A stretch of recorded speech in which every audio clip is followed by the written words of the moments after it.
أعوذ بالله من الشيطان الرجيم بسم اللہ الرحمن الرحیم۔ آج ہم کچھ نئی آیات کا مطالعہ کریں گے جو آپ پہلے بھی پڑھ چکے ہیں، لیکن آج میری زبانی آپ سنیں گے۔ تفکروا فی خلق السماوات والارض، آسمانوں اور زمین کی تخلیق میں غور کرو۔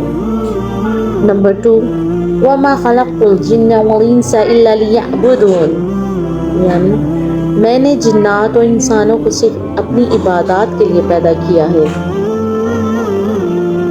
نمبر 3، وَإِذَا سَأَلَكَ عِبَادِي عَنِّي فَإِنِّي قَرِيبٌ، اور جب میرے بندے تم سے میرے بارے میں پوچھیں تو یقیناً میں قریب ہوں۔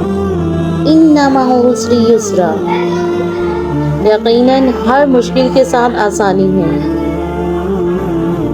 نمبر 5، وَصَاحِبْهُمَا فِي الدُّنْيَا مَعْرُوفًا، اور ان دونوں کے ساتھ دنیا میں اچھے سلوک کے ساتھ رہو۔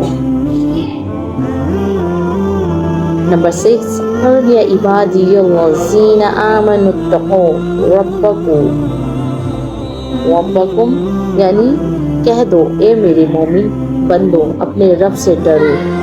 نمبر 7، إِنَّ اللَّهَ مَعَ الصَّابِرِينَ، یقیناً اللہ صبر کرنے والوں کے ساتھ ہے۔ نمبر 8، وَتَوَکَّلْ عَلَى اللَّهِ، یعنی اور اللہ پر بھروسہ کرو۔ نمبر 9، فَإِنَّ مَعَ الْعُسْرِ يُسْرًا، یعنی یقیناً ہر مشکل کے ساتھ آسانی ہے۔ نمبر 10، وَأَقِمِ الصَّلَاةَ ذِکْرًا، یعنی کہ نماز قائم کرو تاکہ تم میرے ذکر سے قریب ہو جاؤ۔ یہ تھی آج کی کچھ آیات۔ یقیناً آپ کو یہ آیات اور ان کا ترجمہ سن کے بہت اچھا لگا ہوگا۔ شکریہ۔